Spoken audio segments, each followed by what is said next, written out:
Obergefell et al. v. Hodges, Director, Ohio Department of Health et al. Certiorari to the United States Court of Appeals for the Sixth Circuit. Number 14 through 556, argued April 28, 2015, decided June 26, 2015. Michigan, Kentucky, Ohio, and Tennessee define marriage as a union between one man and one woman. The petitioners, 14 same-sex couples, and 2 men whose same-sex partners are deceased, filed suits in federal district courts in their home states, claiming that respondents' state officials violate the 14th Amendment by denying them the right to marry or to have marriages lawfully performed in another state given full recognition. Each district court ruled in the petitioners' favor, but the Sixth Circuit consolidated the cases and reversed. Held. The 14th Amendment requires a state to license a marriage between 2 people of the same sex and to recognize a marriage between 2 people of the same sex when their marriage was lawfully licensed and performed out of state. Pages 3 through 28. Before turning to the governing principles and precedents, it is appropriate to note the history of the subject now before the court. The history of marriage is a union between 2 persons of the opposite sex marks the beginning of these cases. To the respondents, it would demean a timeless institution if marriage were extended to same-sex couples, but the petitioners, far from seeking to devalue marriage, seek it for themselves because of their respect and need for its privileges and responsibilities as illustrated by the petitioner's own experience. The history of marriage is one of both continuity and change. Changes, such as the decline of arranged marriages and the abandonment of the law of coverture, have worked deep transformations into the structure of marriage, affecting aspects of marriages once viewed as essential. These new insights have strengthened, not weakened the institution. Changed understandings of marriage are characteristic of a nation where new dimensions of freedom become apparent to new generations. This dynamic can be seen in the nation's experience with gay and lesbian rights. Well into the 20th century, many states condemned same-sex intimacy as immoral, and homosexuality was treated as an illness. Later in the century, cultural and political developments allowed same-sex couples to lead more open and public lives. Extensive public and private dialogue followed, along with such shifts in public attitudes. Questions about the legal treatment of gays and lesbians soon reached the courts, where they could be discussed in the formal discourse of the law. In 2003, this court overruled its 1986 decision in Bowers v. Hardwick, 478 U.S. 186, which upheld a Georgia law that criminalized certain homosexual acts, including laws making same-sex intimacy a crime, demean the lives of homosexual persons. Lawrence v. Texas. The Federal Defense of Marriage Act was also struck down. United States v. Windsor. Numerous same-sex marriage cases reaching the federal courts and the state supreme courts have added to the dialogue. Hello to all of you involved. We are continuing on. The 14th Amendment requires a state to license marriage between 2 people of the same sex. The fundamental liberties provided by the 14th Amendment, central to individual dignity and autonomy, including intimate choices defining personal identity and beliefs. See Einstead v. Baird, Griswold v. Connecticut. Courts must exercise reasoned judgment in identifying interests of the person so fundamental that the state must accord them its respect. History and tradition guide and discipline the inquiry, but do not set its outer boundaries. When new insight reveals discord between the Constitution's central protection and a received legal stricture, a claim to liberty must be addressed. Applying these tenets, the court has long held the right to marry is protected by the Constitution. For example, Loving v. Virginia invalidated bans on interracial unions, and Turner v. Safley held that prisoners could not be denied the right to marry.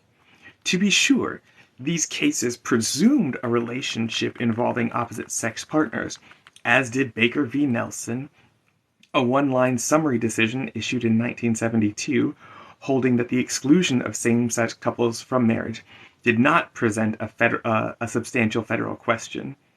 But other, more instructive precedents have expressed broader principles.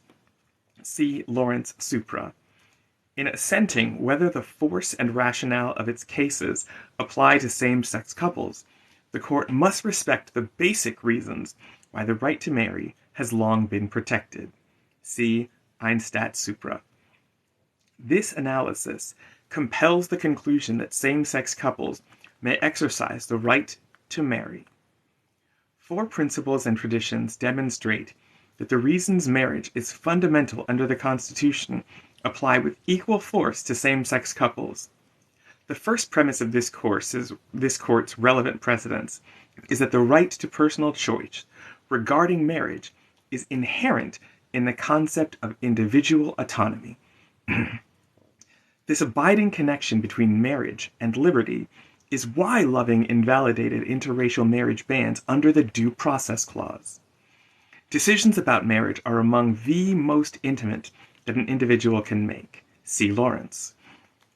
This is true for all persons, whatever their sexual orientation. A second principle in this court's jurisprudence is that the right to marry is fundamental because it supports a two-person union, unlike any other in its importance to the committed individuals. The intimate association protected by this right was central to Griswold v. Connecticut, which held the Constitution protects the right of married couples to use contraception, and was acknowledged in Turner. Same-sex couples have the same right as opposite-sex couples to enjoy intimate association, a right extended beyond mere freedom from laws making same-sex intimacy a criminal offense. See Lawrence. A third basis for protecting the right to marry is that if it safeguards children and families, and thus draws meaning from related rights, child rearing, procreation, and education, see Pierce versus Society of Sisters, without the recognition, stability, and predictability marriage offers, children suffer the stigma of knowing their families are somehow lesser. They also suffer the significant material costs of being raised by unmarried parents, relegated to a more difficult and uncertain family life. The marriage laws at issue thus harm and humiliate the children of same-sex couples. See Windsor. This does not mean that the right to marry is less meaningful for those who do not or cannot have children. Precedent protects the right of a married couple not to procreate, so the right to marry cannot be conditioned on capacity or commitment to procreate. Finally, this court's cases and the nation's traditions make it clear that marriage is a keystone of the nation's social order. See Maynard v. Hill. States have contributed to the fundamental character of marriage by placing it at the center of many facets of the legal and social order. There is no difference between same and opposite-sex couples with respect to this principle. Yet, same-sex couples are denied the constellation of benefits that the states have linked to marriage, and are consigned to the instability many opposite-sex couples would find intolerable. It is demeaning to lock same-sex couples out of a central institution of the nascent society, for they too may aspire to the transcendent purposes of marriage. The limitation of marriage to opposite-sex couples may long have seemed natural and just, but its inconsistency with the central meaning of the fundamental right to marry is now manifest. The right of same-sex couples to marry is also derived from the 14th Amendment's guarantee of equal protection. The Due Process Clause and the Equal Protection Clause are connected in a profound way. Rights implicit in liberty and rights secured by equal protection may rest on different precepts and are not always coextensive. Yet each may be instructive as to the meaning and reach of the other. This dynamic is reflected in Loving, where the court invoked both the Equal Protection Clause and the Due Process Clause, and in Zablocki versus Redhale, where the court invalidated a law barring fathers delinquent on child support payments from marrying, indeed recognizing that new insights and societal understandings can reveal unjustified inequality within fundamental institutions that once passed unnoticed and unchallenged. This court has invoked equal protection principles to invalidate laws imposing sex-based inequality on marriage. See Kirchberg versus Fenstra, and confirmed the relation between liberty and equality. Give me a second, I need to take a quick drink.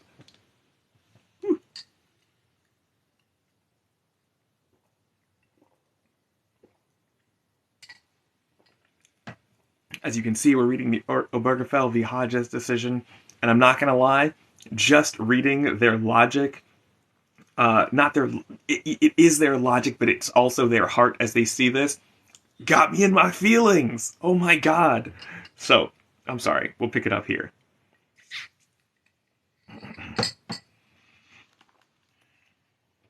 The court has acknowledged the interlocking nature of these constitutional safeguards in the context of legal treatment of gays and lesbians. See Lawrence. This dynamic also applies to same-sex marriage. The challenged laws burden the liberty of same-sex couples, and they abridge central precepts of equality. The marriage laws that are at issue are, in essence, unequal. Same-sex couples are denied benefits afforded opposite-sex couples and are barred from exercising a fundamental right, especially against a long history of disapproval of their relationships. This denial works a grave and continuing harm, serving to disrespect and subordinate gays and lesbians. The right to marry is a fundamental right, inherent in the liberty of a person, and under the Due Process and Equal Protection Clause of the 14th Amendment, couples of the same sex may not be deprived of that right and that liberty. Same-sex couples may exercise the fundamental right to marry. Baker v. Nelson is overruled. Holy fuck. The state laws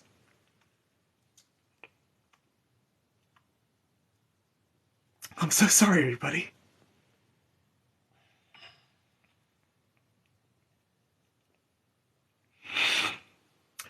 The state laws challenged by the petitioners in these cases are held invalid. To the extent they exclude same-sex couples from civil marriage on the same terms and conditions as opposite-sex couples. There may be an initial inclination to await further legislation, litigation, and debate. But referenda, legislative debates, and grassroots campaigns, studies and other writings, extensive litigation in state and federal courts have led to an enhanced understanding of the issue. While the Constitution contemplates that democracy is the appropriate process for change, individuals who are harmed need not await legislative action before asserting a fundamental right.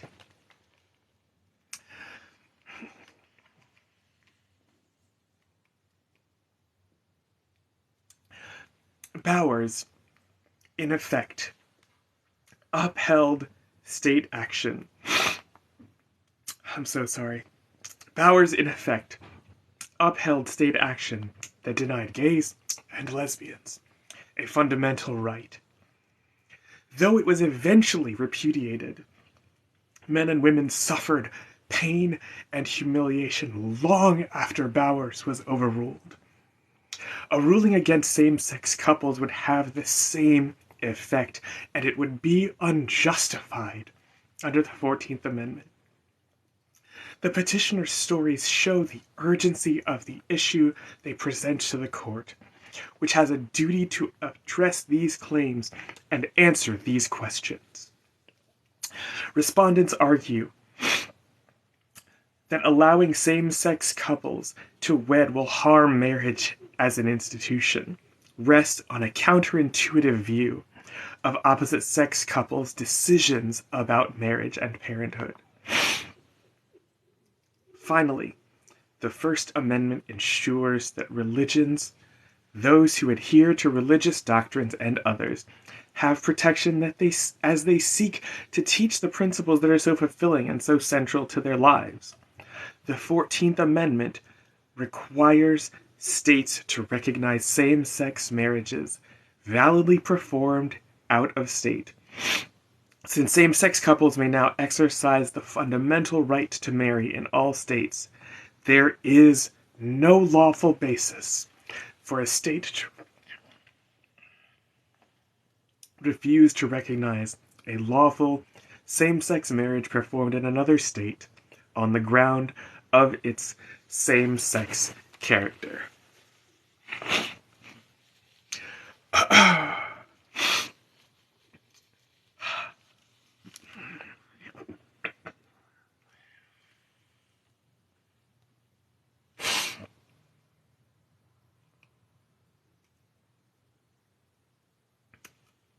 To the person that asserted that Republicans are coming after Obergefell, I think that you are right.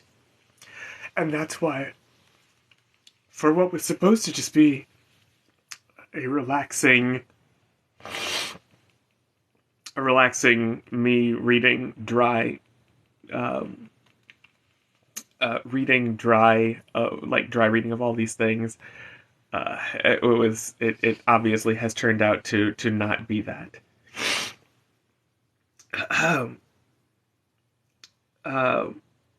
Sasha, are you still in the chat? If you're still in the chat, can you give me a wave if you're still in the chat?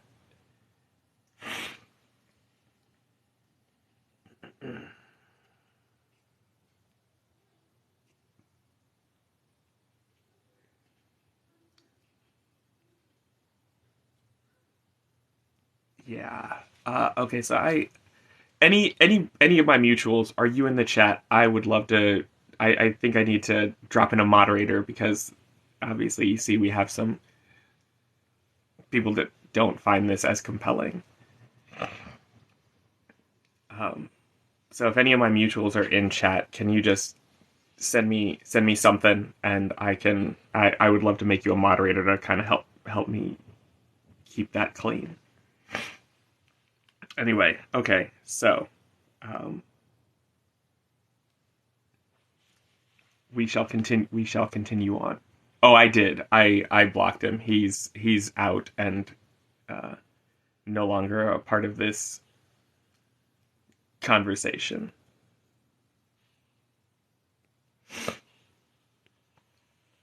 Yeah, he's gone. Okay, bet. I'm also gonna I'm gonna make you a moderator as well. So you can be the ref. Thanks for your help. I appreciate it. I don't actually know. Okay, so we are going to read the opinion of the court. Justice Kennedy delivered the. Oh no! I'm so sorry, guys and girls, all my friends. I apologize. Okay, I found where we were. Let us continue on. Okay, Kimmy, I'm gonna go ahead and also add you as moderator. Thank you all so much for your help, and let's continue. Justice Kennedy delivered the opinion of the court. The Constitution promises liberty to all within its reach, a liberty that includes certain specific rights that allow persons within a lawful realm to define and express their identity. The petitioners in these cases seek to find that liberty by marrying someone of the same sex and having their marriages deemed lawful on the same terms and conditions as marriages between persons of the opposite sex. These cases come from Michigan, Kentucky, Ohio, Tennessee, states that define marriage as a union between one man and one woman. The petitioners are 14 same-sex couples and 2 men whose same-sex partners are deceased. The respondents are state officials responsible for enforcing the laws in question. The petitioners claim that the respondents violate the 14th Amendment by denying them the right to marry or have their marriages lawfully performed in another state, given full recognition. Petitioners filed these suits in the United States District Courts in their home state. Each district court ruled in their favor. Citations to those cases are in Appendix A. The respondents appealed these decisions against them. The respondents appealed the decisions against them to the United States Court of Appeals for the Sixth Circuit. It consolidated the cases and reversed the judgments of the District Court. DeBauer v. Snyder. The Court of Appeals held that the state has no constitutional obligation to license same-sex marriages or recognize same-sex marriages performed out of state. The petitioners sought certiorari. This court granted review, limited to 2 questions. The first, presented by the cases from Michigan and Kentucky, is whether the 14th Amendment requires a state to license a marriage between 2 people of the same sex. The second, presented by the cases from Ohio, Tennessee, and again Kentucky, is whether the 14th Amendment requires a state to recognize a same-sex marriage licensed and performed in a state which does grant that right. Before addressing the principle and precedent that govern these cases, it is appropriate to note the history of the subject now before the court. From their beginning to their most recent age, the annals of human history reveal the transcendent importance of marriage.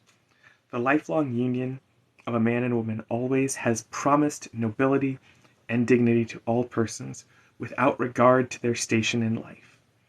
Marriage is sacred to those who live by their religions and offers unique fulfillment to those who find meaning in the secular realm. Its dynamic allows 2 people to find a life that could not be found alone. For a marriage becomes greater than just 2 persons. Rising from the most basic human needs, marriage is essential to our most profound hopes and aspirations. The centrality of marriage to the human condition makes it unsurprising that the institution has existed for millennia and across civilizations. Since the dawn of history, marriage has transformed strangers into relatives, bonding families and societies together. Confucius taught that marriage lies at the foundation of government. Li Qi, Book of Rights. This wisdom was echoed centuries later, and half a world away, by Cicero, who wrote, "The first bond of society is marriage, next children, and then the family." De Officiis. There are untold references to the beauty of marriage in religious and philosophical texts spanning time, cultures, and faith. As well as in art and literature in all their forms. It is fair and necessary to say these references were based on an understanding that marriage is a union between 2 persons of the opposite sex. That history is the beginning of these cases. The respondents would say it should be the end as well. To them, it would demean a timeless institution if the concept and lawful status of marriage were extended to 2 persons of the same sex. Marriage, in their view, is by its nature a gender-differentiated union between a man and a woman. This view has long been held, and continues to be held in good faith by reasonable and sincere people here and throughout the world. The petitioners acknowledge this history, but contend that these cases cannot end there. Were their intent to demean the revered idea and reality of marriage, the petitioners' claim would be of a different order. But that is neither their purpose nor their submission. To the contrary, it is the enduring promise, or the enduring importance of marriage, that underlies the petitioner's contention. This, they say, is their whole point.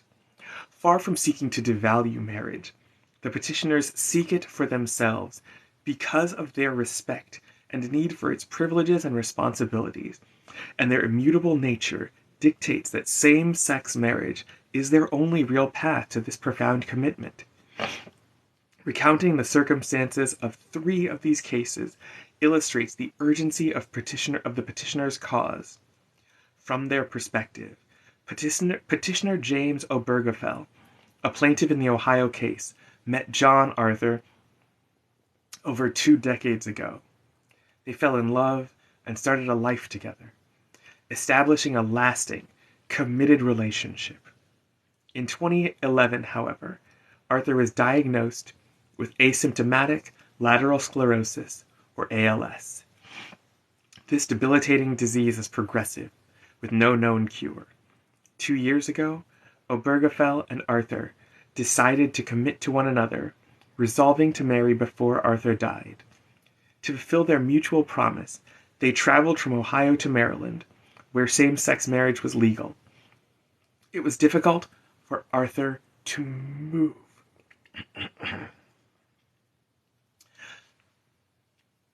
And so the couple were wed inside a medical transport plane as it remained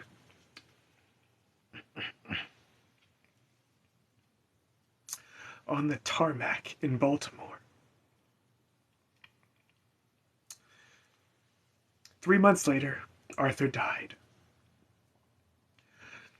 Ohio law does not permit Obergefell to be listed as the surviving spouse on Arthur's death certificate.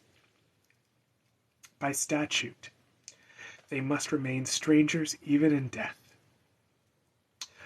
A state-imposed separation Obergefell deems to be hurtful for the rest of time.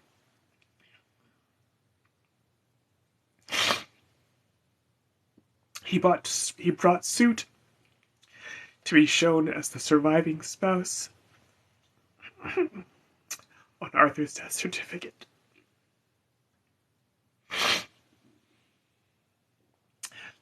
April DeBauer and Jane Rose are co-plaintiffs in the case from Michigan. They celebrated a commitment ceremony to honor their permanent relation in 2007. They both work as nurses. DeBauer in a neonatal unit and Rose in an emergency unit. In 2009,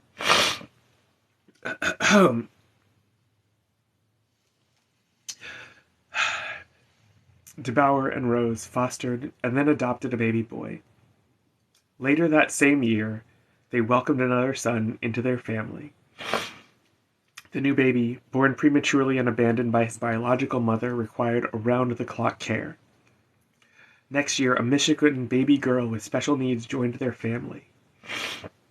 Michigan, however, permits only opposite-sex married couples or single individuals to adopt, so each child can only have one woman as his or her legal parent. If an emergency were to arise, schools and hospitals may treat the 3 children as if they had only one parent. And were tragedy to befall either DeBauer or Rose, the other would have no legal rights over the children. She had not been permitted to adopt. This couple seeks relief from the continuing uncertainty their unmarried status creates in their lives.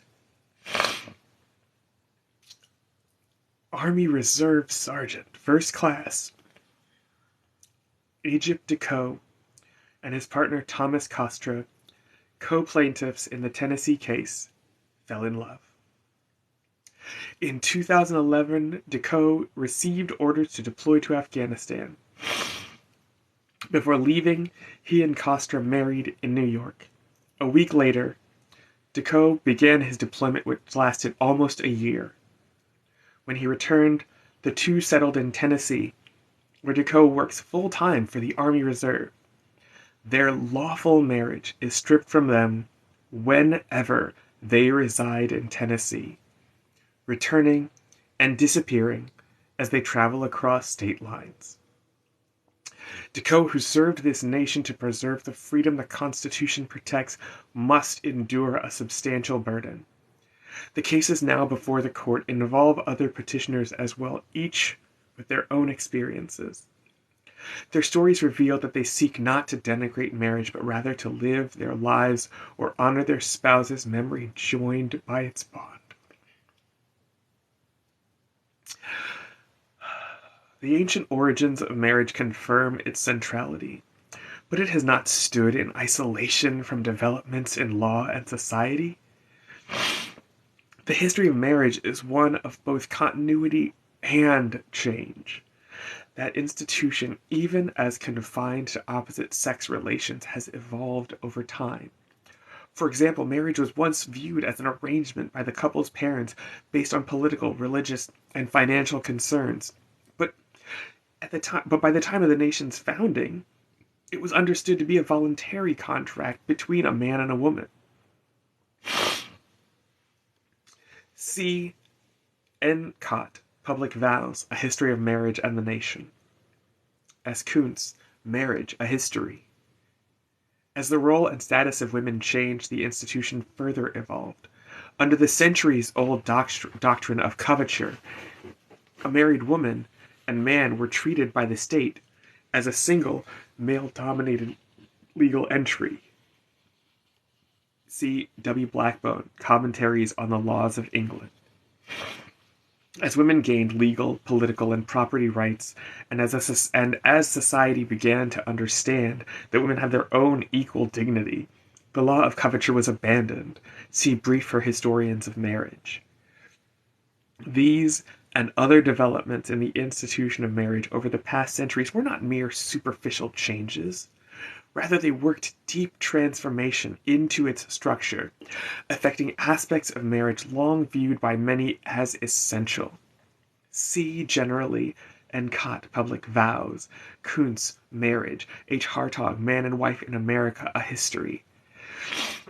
These new insights have strengthened, not weakened, the institution of marriage. Indeed, changed understandings of marriage are characteristic of a nation where new dimensions of freedom become apparent to a new generation, often through perspectives that begin in pleas or protests and are then considered in the political sphere and the judicial process. This dynamic can be seen in the nation's experience with the rights of gays and lesbians. Until the mid-20th century, same-sex intimacy had long been condemned as immoral by the state itself in most Western nations, a belief often embodied in the criminal law.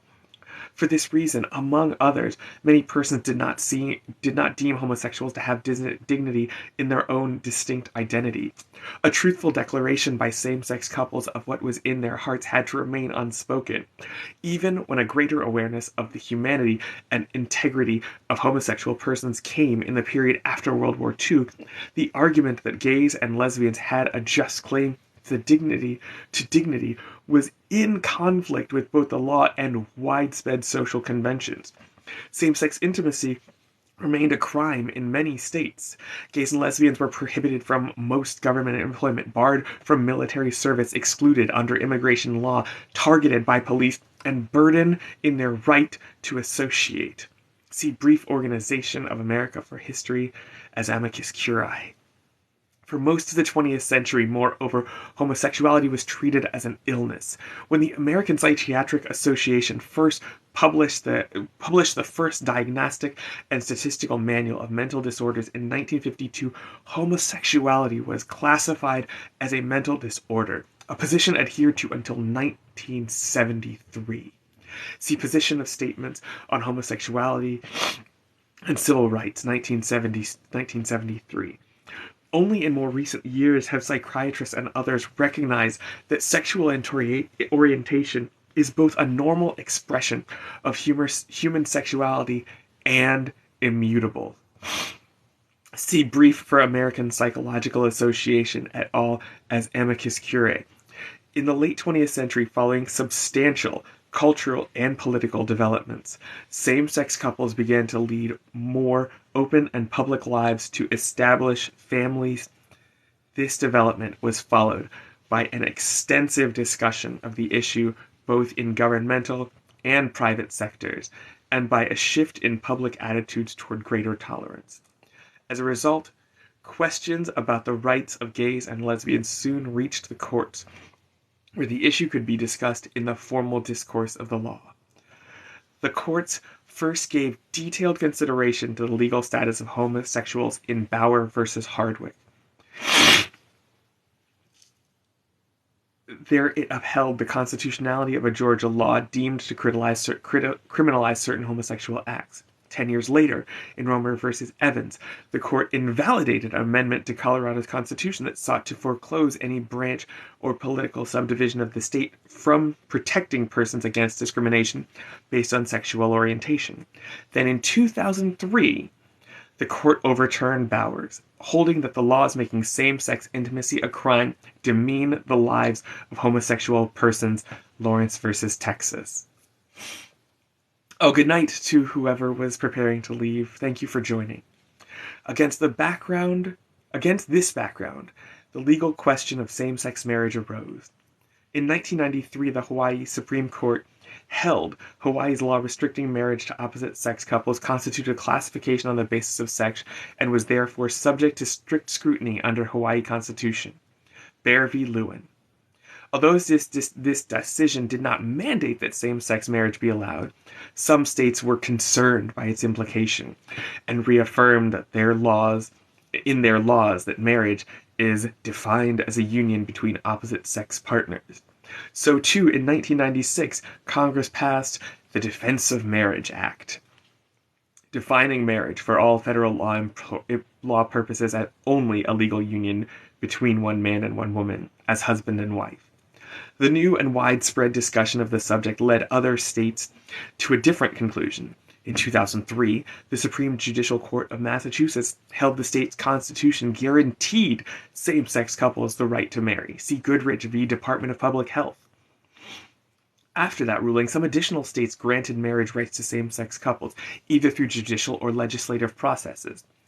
These decisions and statutes cited in Appendix B 2 terms ago, the United States v. Winder. This court invalidated Defense of Marriage Act to the extent that it barred federal government from treating same-sex marriages as valid, even when they were lawful in the state in which they were licensed.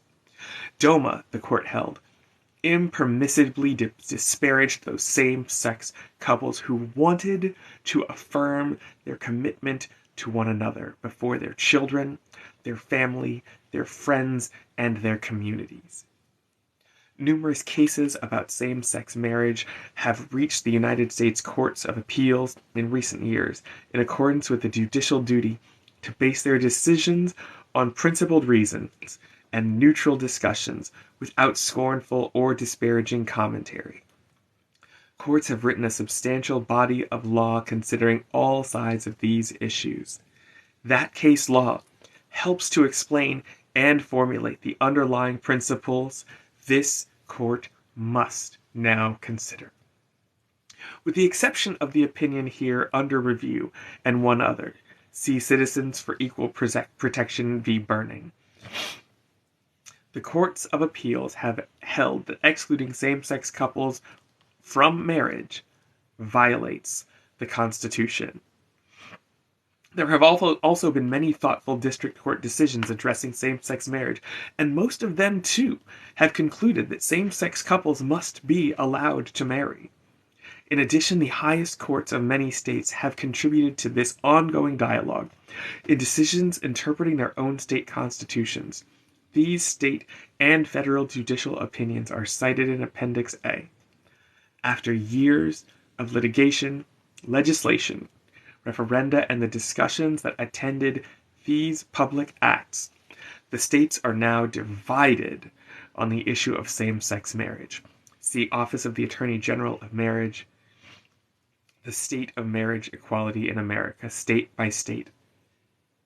Under the Due Process Clause of the 14th Amendment, no state shall deprive any person of life, liberty or property without due process of law.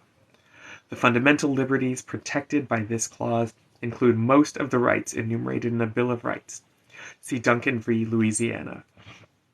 In addition, these liberties extend to certain personal choices central to individual dignity and autonomy, including intimate choices that define personal identity and beliefs. See Eisengat v. Baird and Griswold v. Connecticut.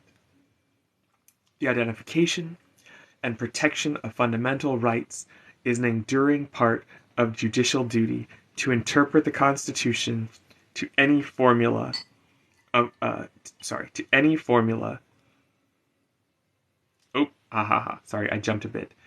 to interpret the Constitution. That responsibility, however, has not been reduced to any formula. Poe versus Ullman.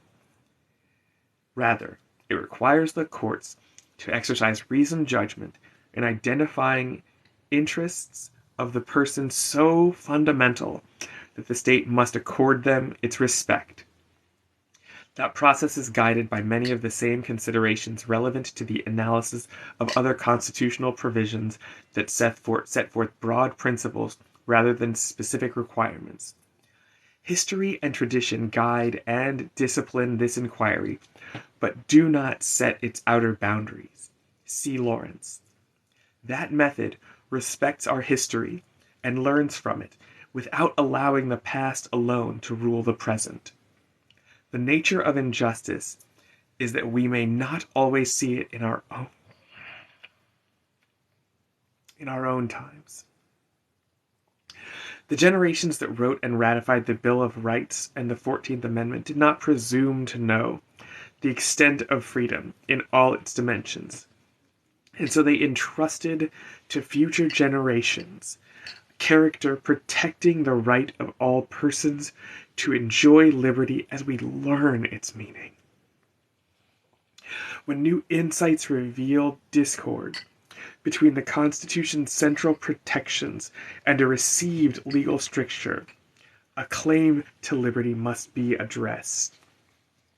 Applying these established tenets, the court has long held the right to marry is protected by the Constitution. In Loving v. Virginia, which invalidated bans on interracial unions, a unanimous court held that marriage is one of the vital personal rights essential to the orderly pursuit of happiness by free men. The court reaffirmed that holding in Zablocki v. Red Hale, which held that the right to marry was burdened by law prohibiting fathers who were behind on child support from marrying.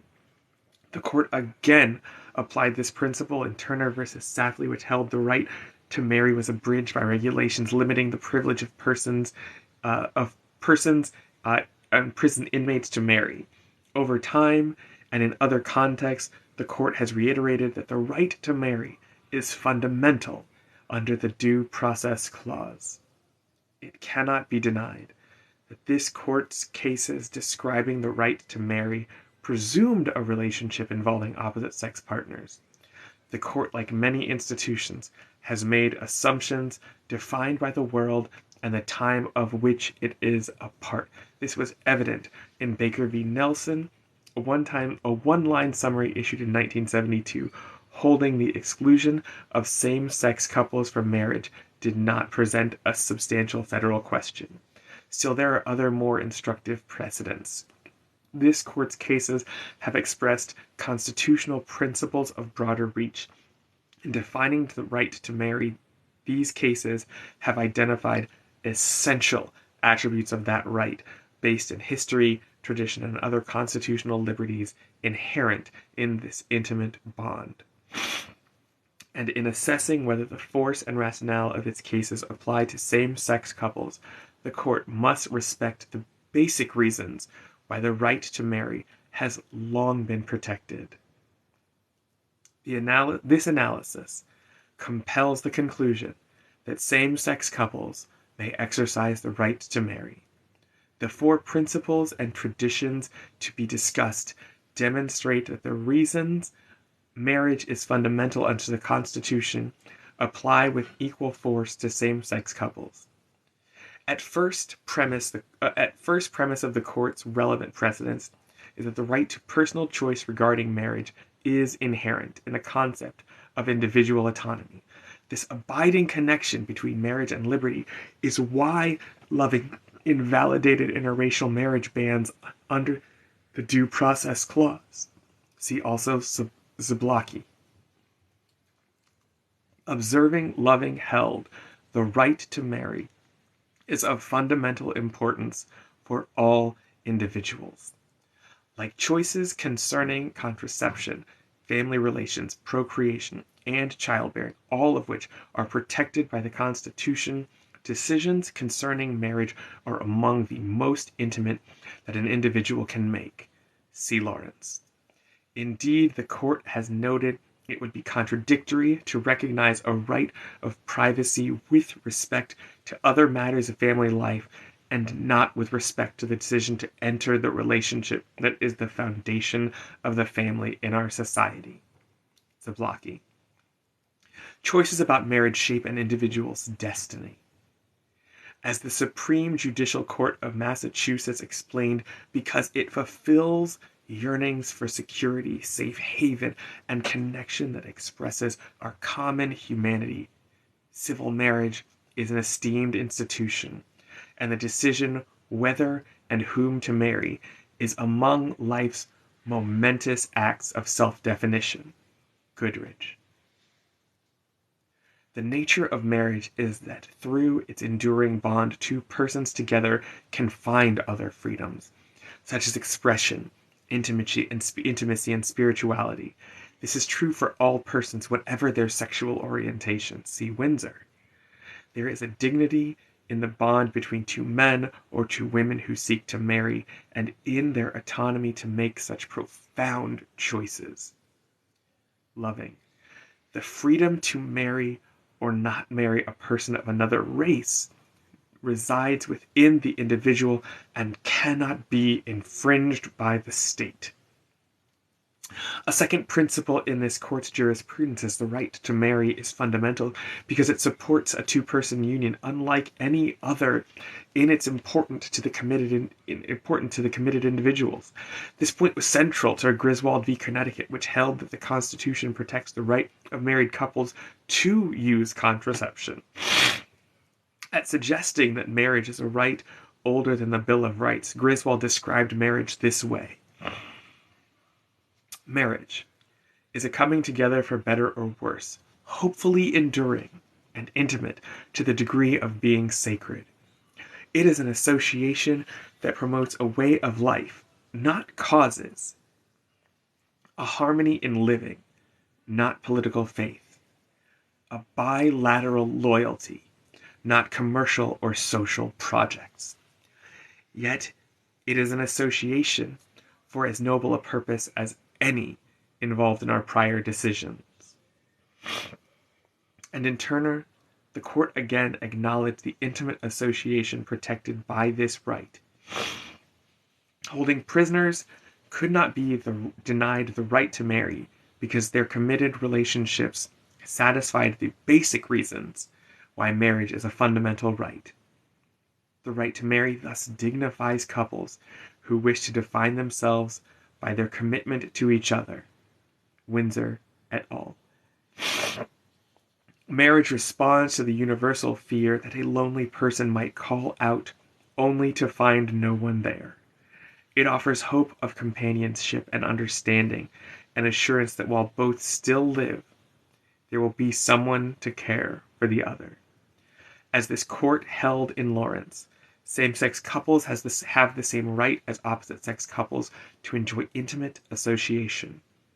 Lawrence invalidated laws that made same-sex intimacy a criminal act, and it acknowledged that when sexuality finds overt expression in intimate conduct with another person, the conduct can be but one element in a personal bond that is more enduring.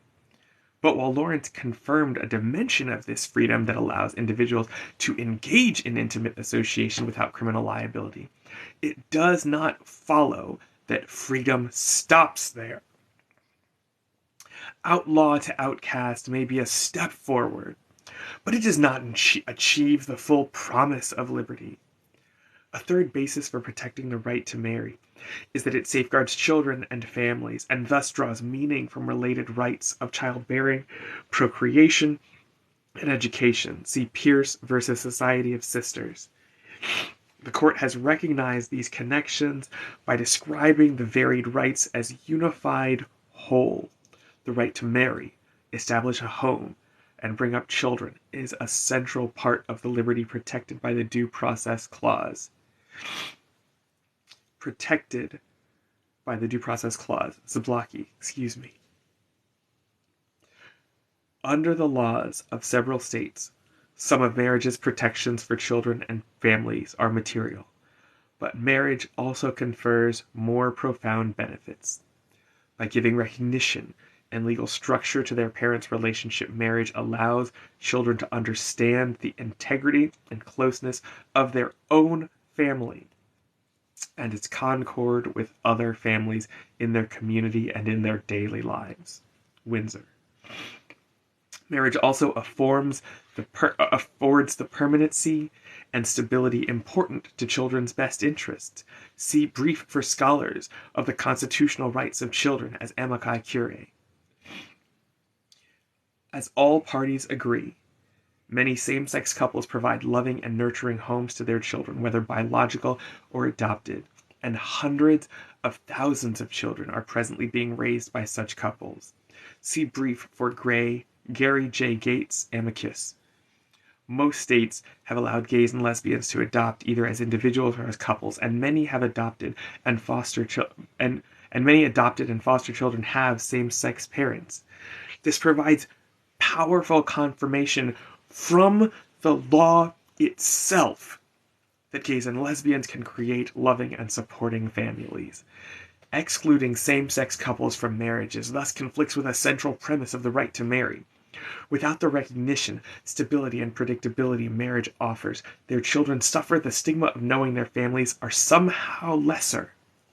They also suffer the significant material cost of being raised by unmarried parents, relegated through no fault of their own to a more difficult and uncertain family life. The marriage laws at issue here thus harm and humiliate the children of same-sex couples. See Windsor, supra. That is not to say that the right to marry is less meaningful for those who do not or cannot have children, and an ability, desire, or promise to procreate is not and has not been a prerequisite for a valid marriage in any state. In light of that precedent protecting the right of a married couple not to procreate, it cannot be said that the court or the states have conditioned the right to marry on any capacity or commitment to procreate. The constitutional marriage right has many aspects, of which childbearing is only one. Fourth and finally, this court's cases and the nation's traditions make it clear that marriage is a keystone of our social order. Alexis de Tocqueville recognized this truth on his travels through the United States almost 2 centuries ago. There is certainly no country in the world where the tie of marriage is so much respected as in America. When the American retires from the turmoil of public life to the bosom of his family, he finds it in the image of order and peace. He afterward carries that image with him into public affairs. Democracy in America, page 309. In Maynard v. Hill, the United States, in Maynard v. Hill, the court echoed de Tocqueville in explaining that marriage is the foundation of the family and society, without which there would be neither civilization nor progress. Marriage, the Maynard court said, has long been a great public institution, giving character to our whole civil polity. This idea has been reiterated even as the institution has evolved in substantial ways over time, superseding rules relating to parental consent, gender, and race. Once thought by many to be essential, see generally and caught public vows, marriage remains a building block of our national community. For that reason, just as a couple vows to support each other, so does society pledge to support the couple, offering symbolic recognition and material benefits to protect and nourish the union.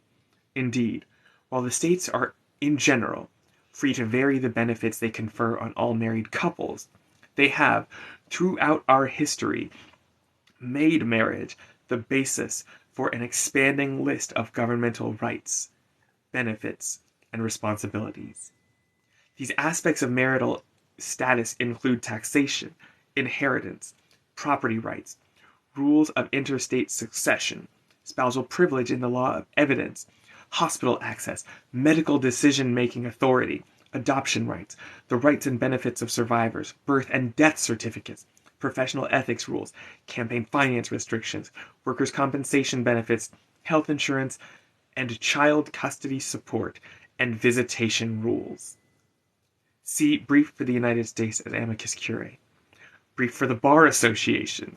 Valid marriage under state law is also a significant status for over 1,000 provisions in federal law. See Windsor. The states have contributed to the fundamental character of the marriage rite by placing that institution at the center of so many facets of the legal and social order. There is no difference between same and opposite sex couples with respect to this principle. Yet by virtue of their exclusion from that institution, same-sex couples are denied the constellation of benefits that states have linked to marriage. This harm results in more than just material burdens. Same-sex couples are consigned to an instability many opposite-sex couples would deem intolerable in their own lives, as the state itself makes marriage all the more precious by the significance it attaches to it. Exclusion from that status has the effect of teaching that gays and lesbians are unequal in important respects. It demeans gays and lesbians for the state to lock them out of a central institution of the nation's society. Same-sex couples, too, may aspire to the transcendent purpose of marriage and seek fulfillment in its highest meaning. The limitation of marriage to opposite-sex couples may long have seemed natural and just, but its inconsistency with the central meaning of the fundamental right to marry is now manifest. With that knowledge, we must come to the recognition that laws excluding same-sex couples from the marriage rite impose stigma and injury of the kind prohibited by our basic character. Hi to those of you that are still here. I need to take a second. Let me pull up real quick. I would like to, one, thank those of you who have joined me this evening. Two, I would like to thank the moderators who have kept the comment section clean. I'm going to review some of the comments really fast. I wasn't paying attention to them. I was obviously trying to maintain the flow. Thank you so much. Nerdy Leftist, I don't know if you're still here, but thank you for the paper crane.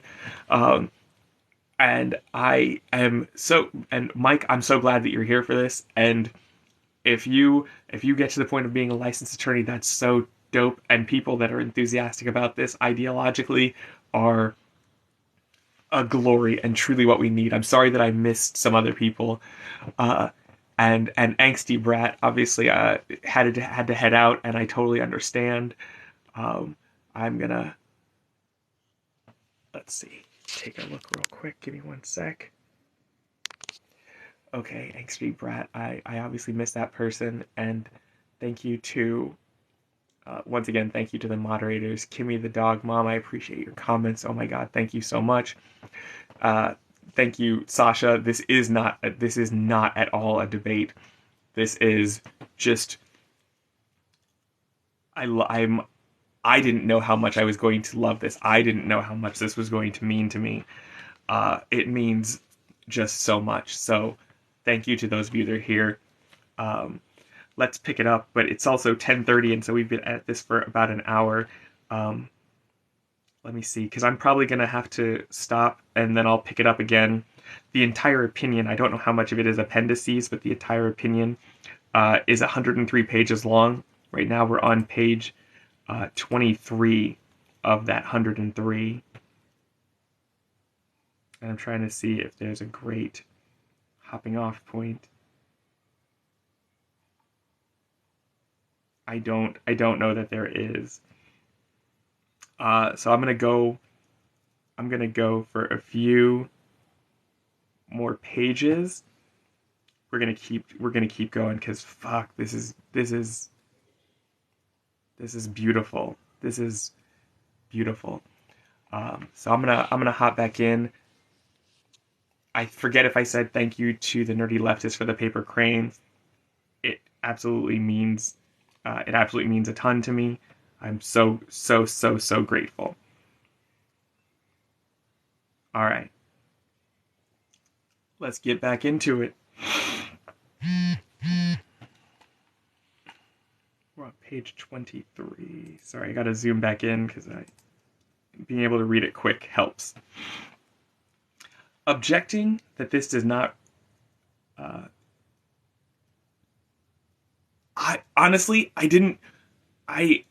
I knew that it was gonna be a part of it, but holy God, reading this has been just a torture and a joy. Let's do it. Objecting that this does not reflect an appropriate framing of the issue, the respondents refer to Washington v. Glucksberg, which called for a careful description of fundamental rights. They assert that the petitioners do not seek to exercise the right to marry, but rather a new and non-existent right to same-sex marriage. For respondent, Glucksberg did insist that the liberty under due process clause must be defined in the most circumscribed manner, with central reference to specific historical practices. Yet, while that approach may have been appropriate for the asserted right there involved physician-assisted suicide, it is inconsistent with the approach this court has used in discussing other fundamental rights, including marriage and intimacy. Loving did not ask about a right to interracial marriage. Turner did not ask about the right of inmates to marry, and Zablocki did not ask about the right of fathers with unpaid support duties to marry. Rather, each case inquired about the right to marry in its comprehensive sense, asking if there was sufficient justification for excluding the relevant class from the right.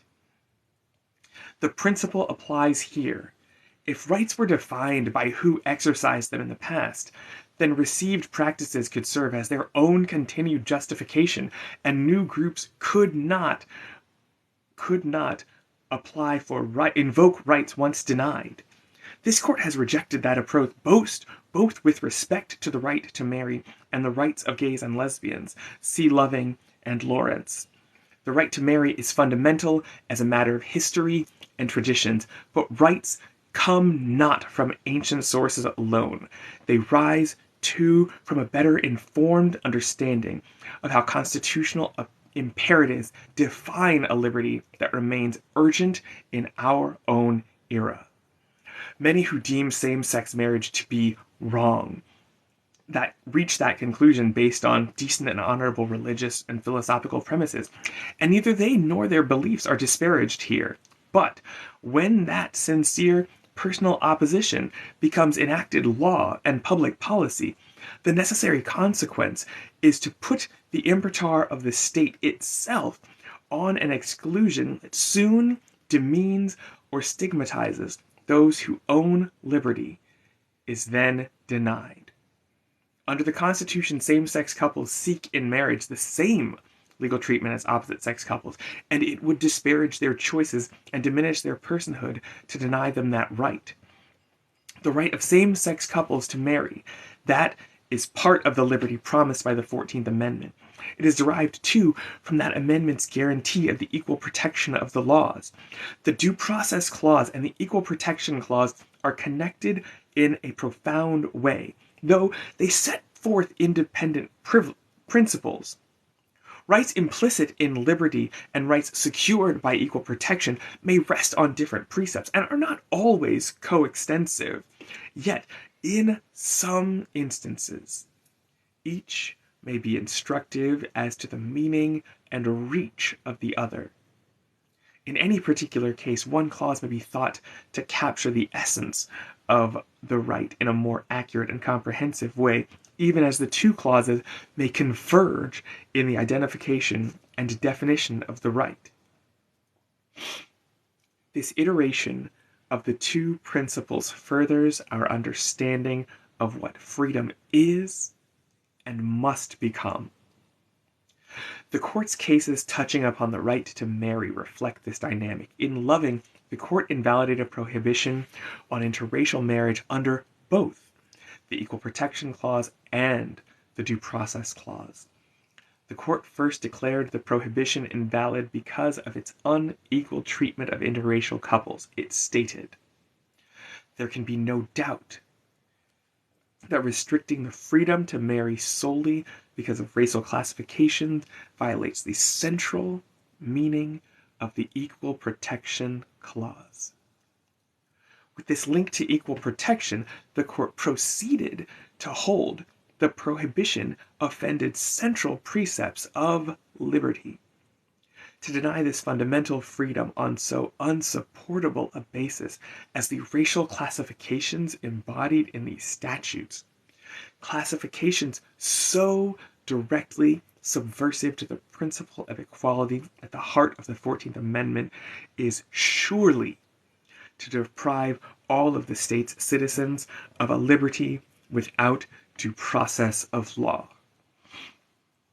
The reasons why marriage is a fundamental right become more clear and compelling from a full awareness and understanding of the hurt that resulted from laws barring interracial unions.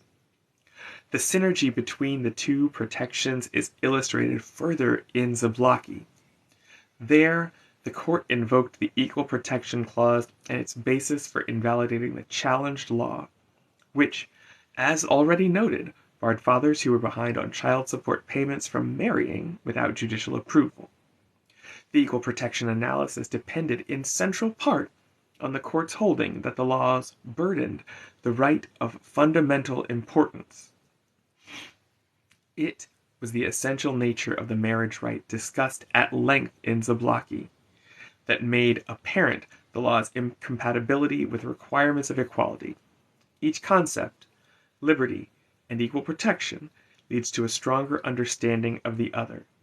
Indeed, in interpreting the Equal Protection Clause, the court has recognized that new insights and societal understandings can reveal unjustified inequality within our most fundamental institutions that once passed unnoticed and unchallenged. To take but one period, this occurred with respect to marriage in the 1970s and 1980s. Notwithstanding that the gradual erosion of the doctrine of coverture, see supra at 6, invidious, sex-based classifications in marriage remained common through the mid-20th century. See appendix to brief for appellant in Reed v. Reed. An extensive reference to laws extant as of 1971, treating women as unequal to men in marriage. These classifications denied the equality and dignity. The equal dignity of men and women. One state's law, for example, provided in 1971 that the husband is the head of the family and the wife is subject to him. Her legal civil existence is merged in the husband except so far as the law recognizes her separately, either for her own protection or for her benefit. Responding to a new awareness, the court invoked equal protection principles to invalidate laws imposing sex-based inequality on marriage. These precedents show, see Kirchberg versus Fenstra, Wengler versus Druggist, Califano v. Westcott, Orr versus Orr, Weinenberger versus Weinsfeld. These precedents show the Equal Protection Clause can help to identify and correct inequalities in the institution of marriage, vindicating the precepts of liberty and equality under the Constitution. Other cases confirm this relation between liberty and equality. In MLB v. SLJ, the court invalidated under due process and equal protection principles a statute requiring indigent mothers to pay a fee in order to appeal the termination of their parental rights. In Eiset v. Baird, the court invoked both principles to invalidate a prohibition on the distribution of contraception to unmarried persons but not married persons. And in Skinner v. Oklahoma, ex rel. Williamson, the court invalidated under both principles a law that allowed sterilization of habitual criminals. In Lawrence, the court acknowledged the interlocking nature of these constitutional safeguards in the context of the legal treatment of gays and lesbians. Although Lawrence elaborated its holding under the Due Process Clause, it acknowledged and sought to remedy the continuing inequality that resulted from laws making intimacy in the lives of gays and lesbians a crime against the state. See Ibid. Lawrence therefore drew upon principles of liberty and equality to define and protect the rights of gays, lesbians, holding the state cannot demean their existence or control their destiny by making their private sexual conduct a crime. This dynamic also applies to same-sex marriage. It is now clear that the challenged laws burden the liberty of same-sex couples, and it must further acknowledge that they abridge central precepts of equality. Here, the marriage laws enforced by the respondents are in essence unequal. Same-sex couples are denied all the benefits afforded to opposite-sex couples and are barred from exercising a fundamental right, especially against a long history of disapproval of their relationships. This denial to same-sex couples of the right to marry works a grave and continuing harm. The imposition of this disability on gays and lesbians serves to disrespect and subordinate them.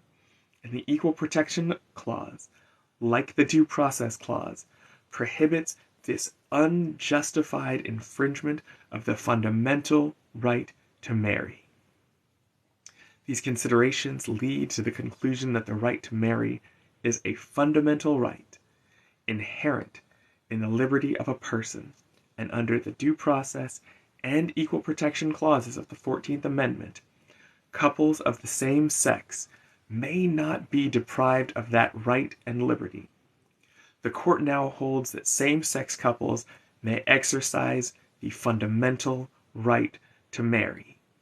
No longer may this liberty be denied to them. Baker v. Nelson must be, and now is, overruled.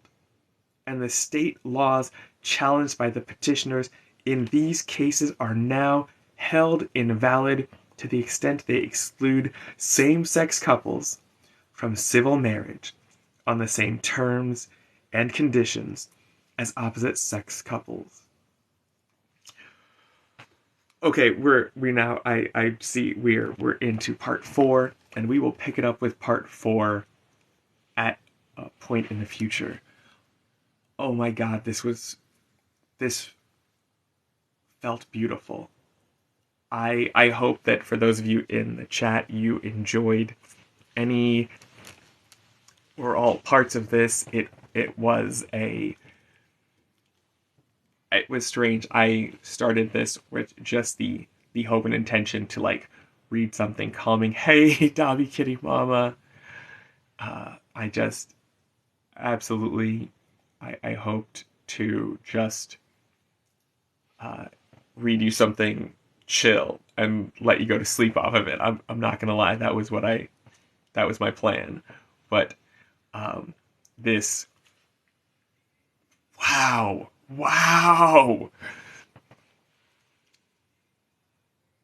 I feel like we need to be reading this more, like to more people and more bodies and people with bigger voices and platforms. This is fucking beautiful.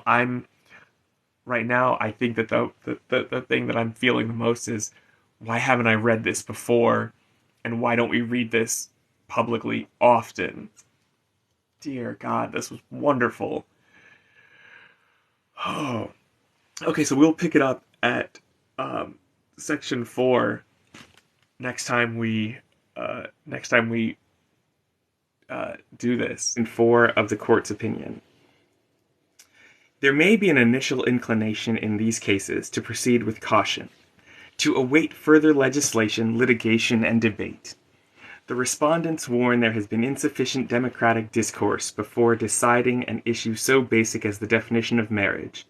In its ruling on the cases now before the court, the majority opinion for the Court of Appeals made a cogent argument that it would be appropriate for the respondents' states to await further public discussion and political measures before licensing same-sex marriages.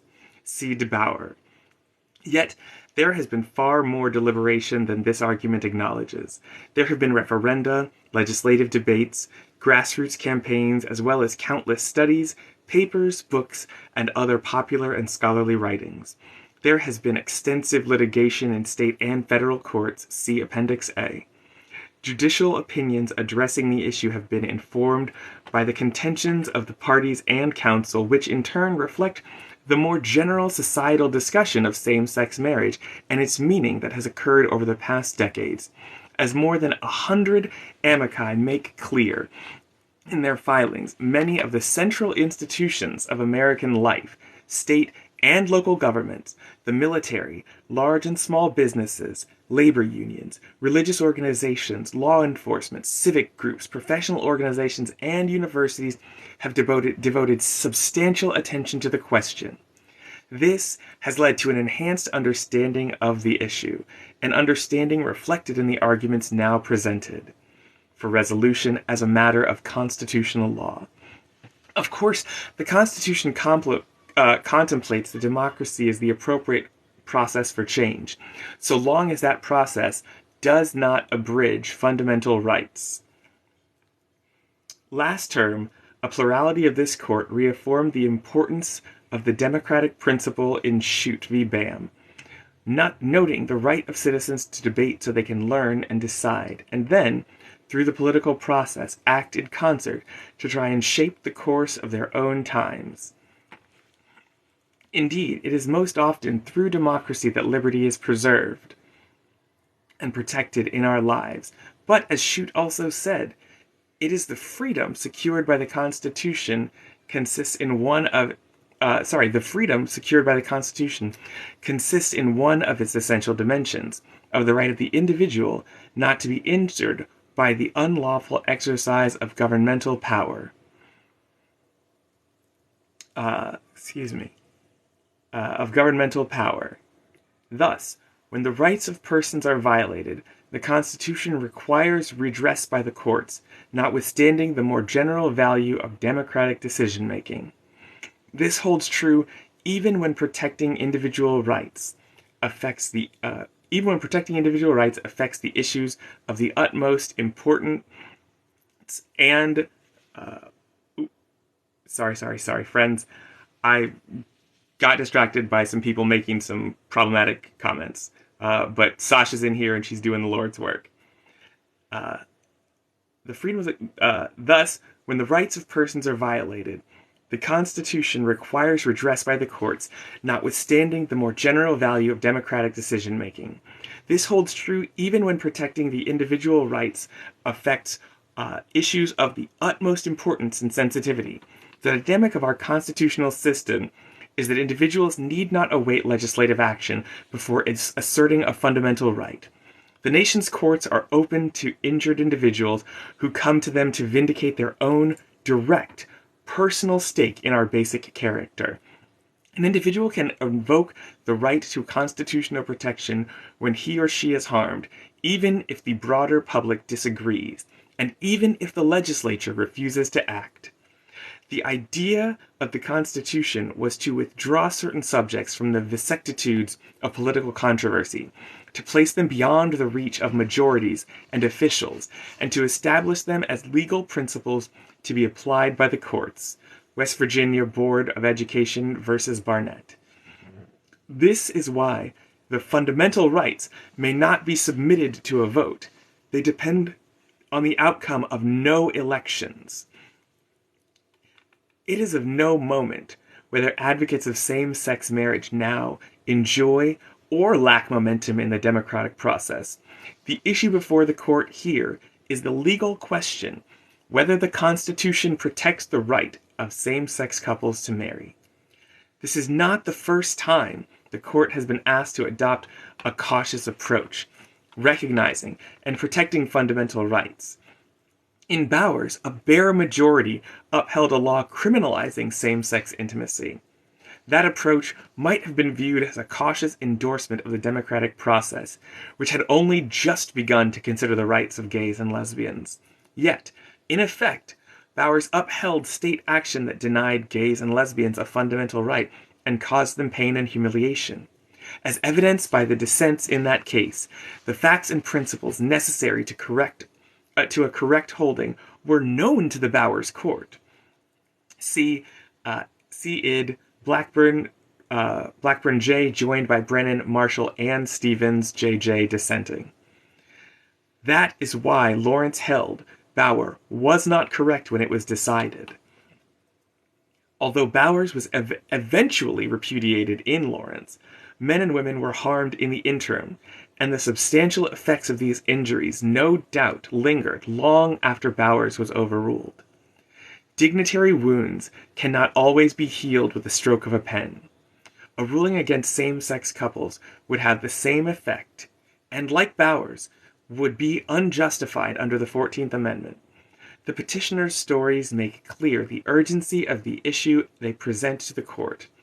James Obergefell now asked whether Ohio can erase his marriage to John Arthur for all time. April DeBauer and Jane Rose now ask whether Michigan may continue to deny them certainty and stability all mothers desire to protect their children, and for their children, the childhood years will pass all too soon. Egypt Deco and Thomas Kostra now ask whether Tennessee can deny to one who has served this nation the basic dignity of recognizing his New York marriage. Properly presented with the petitioner's case, the court has a duty to address these claims and answer these questions. Indeed, faced with a disagreement among the courts of appeals, a disagreement that caused impermissible geographic variation in the meaning of federal law, the court granted review to determine whether same-sex couples may exercise the right to marry. Were the court to uphold the challenged laws as constitutional, it would teach the nation that these laws are in accord with our society's most basic compact. Were the court to stay its hand, to allow slower, case-by-case determination of the required availability of specific public benefits to same-sex couples, it would still deny gays and lesbians many rights and responsibilities intertwined with marriage. The respondents also argue that allowing same-sex couples to wed will harm marriage as an institution by leading to fewer opposite-sex marriages. This may occur, the respondents contend, because licensing same-sex marriages severs the connection between natural procreation and marriage. That argument, however, rests on a counterintuitive view of opposite-sex couples' decision-making processes regarding marriage and parenthood. Decisions about whether to marry and raise children are based on many personal and romantic and practical considerations, and it is unrealistic to conclude that an opposite-sex couple would choose not to marry simply because same-sex couples may do so. See Kitchen v. Herbert. It is wholly illogical to believe that state recognition of the love and commitment between same-sex couples will alter the most intimate and personal decisions of opposite-sex couples. The respondents have not shown a foundation for the conclusion that allowing same-sex marriage will cause the harmful outcomes they describe.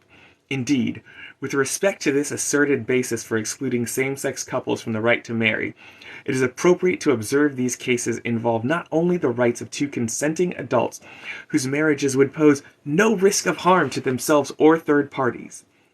Finally, it must be emphasized that religions and those who adhere to religious doctrines may continue to advocate with utmost sincere conviction that by divine precepts, same-sex marriage should not be condoned. The First Amendment ensures that religious organizations and persons are given proper protection as they seek to teach the principles that are so fulfilling and central to their lives and faith, and to their own deep aspirations to continue the family structure they have long revered. The same is true of those who oppose same-sex marriages for other reasons. In turn, those who believe allowing same-sex marriage is proper or indeed essential, whether as a matter of religious conviction or secular belief, may engage those who disagree with their view in an open and searching debate. The Constitution, however, does not permit the state to bar same-sex couples from marriage on the same terms as accorded to couples of the opposite sex. All right, I'm going to take a quick pull of my drink here.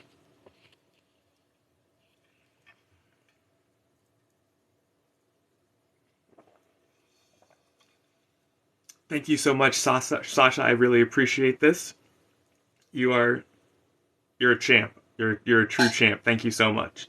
Hello. Thank you so much. Purple was suggested and I was feeling it, so I decided to hop on that train. Hello, IMK Savage. Thank you so much for joining us yesterday. I saw that you had to step off while I was in the middle of reading, and so I didn't get a chance. I don't know if I got a chance to say hi or bye, but either way, I want to say both today. Ooh, I didn't know lavender was big this week. This is my first time donning it. I was greened up yesterday. What day is it? Is it Tuesday or Wednesday? I think it's Wednesday. Anyway, yes, so I know I was green on Tuesday. I think I might have been green on Monday also. Yeah, I was green on Monday and Tuesday, but I decided to switch it up, even though that means my nails don't match, but I suppose I can be forgiven. All right, we're going to pick it up at section 5, and thank you so much for joining me. Feel free to leave any comments. When I get to the next section, I'll go back and take a look at the comments again, and send out some hellos as well. But thanks, let's dive back in. Section 5. These cases also present the question whether the Constitution requires states to recognize same-sex marriages validly performed out of state. As made clear by the case of Obergefell and Arthur, and that of Decaux and Costra, the recognition bans inflict substantial and continuing harm on same-sex couples. Being married in one state but having that valid marriage denied in another is one of the most perplexing and distressing complications in the law of domestic relations. Leaving the current state of affairs in place would maintain and promote instability and uncertainty. For some couples, even an ordinary drive into a neighboring state to visit family or friends risks causing severe hardship in the event of a spouse's hospitalization while across state lines. In light of the fact that many states already allow same-sex marriage, and hundreds of thousands of these marriages have already occurred, the disruption caused by recognition of these bans is significant and ever-growing. As counsel for the respondents acknowledged at argument, if states are required by the Constitution to issue marriage licenses to same-sex couples, the justifications for refusing to recognize those marriages performed elsewhere are undermined. See trial of oral argument on question 2. The court in this decision holds same-sex couples exercise the fundamental right to marry in all states. It follows that the court must also hold, and it does now so hold, that there is no lawful base for a state to refuse to recognize a lawful same-sex marriage performed in another state on the grounds of its same-sex character. No union is more profound than marriage, for it embodies the highest ideals of love, fidelity, devotion, and sacrifice with family. In forming a marital union, two people become something greater than once they were. As some of the petitioners in these cases demonstrate, marriage embodies a love that may endure even past death. It would misunderstand these men and women to say they disrespect the idea of marriage. Their plea is that they do respect it so deeply that they seek to find its fulfillment for themselves. Their hope is not to be condemned to live in loneliness, excluded from one civilization's oldest institutions. They ask for equality. They ask for equal dignity in the eyes of the law. The Constitution grants them that right. The judgment of the Court of Appeals for the Sixth Circuit is reversed.